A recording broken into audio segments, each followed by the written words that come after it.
Aquest és el full de registre de control, que s'ha de posar el nom de l'alumne. Aquestes són les sessions que es van fent i les fases que es van fent, que són els diferents fulls que veiem aquí. La fase 1. Hem de tenir un temporitzador que compti 2 minuts. El posem en marxa i l'alumne ha de començar a llegir cada síl·laba i que ho digui correctament.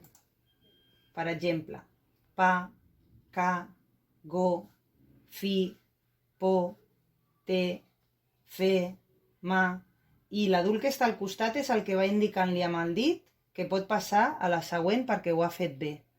Ha de llegir la primera columna, la segona columna, la tercera i la quarta. Si quan s'acaben els 2 minuts no ha acabat les 4 columnes, compta quants ha fet. Per exemple, si ha acabat els 2 minuts i ha arribat aquí, la primera columna són 15, 16, 17, 18, 19, 20, 21, 22. I aquest 22 que ha arribat el marcaria a la sessió 1, fase 1, 22. El següent dia tornaria a fer la fase 1. Sessió 2, torna a fer-ho. Arriba a fa.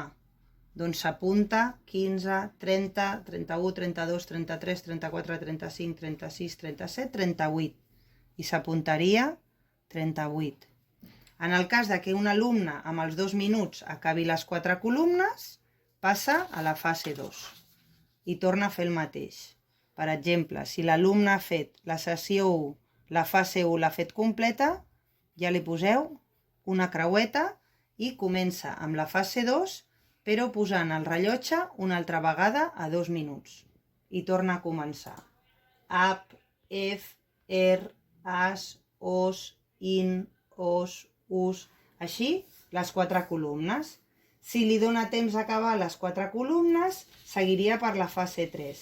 Si no li dona temps a acabar les 4 columnes, compta fins on ha arribat i ho apunta aquí a la fase 2, sessió 1. El primer dia es comença per la fase 1. Si un alumne acaba tot el full de la fase 1, passa a la fase 2. Si acaba tota la fase 2, passa a la 3. I així fins que arribi a una fase que no pot acabar. En el cas que un alumne faci la fase 1 i no l'acabi, el següent dia tornarà a fer la fase 1. Tampoc acaba el segon dia, torna a fer un tercer dia la fase 1.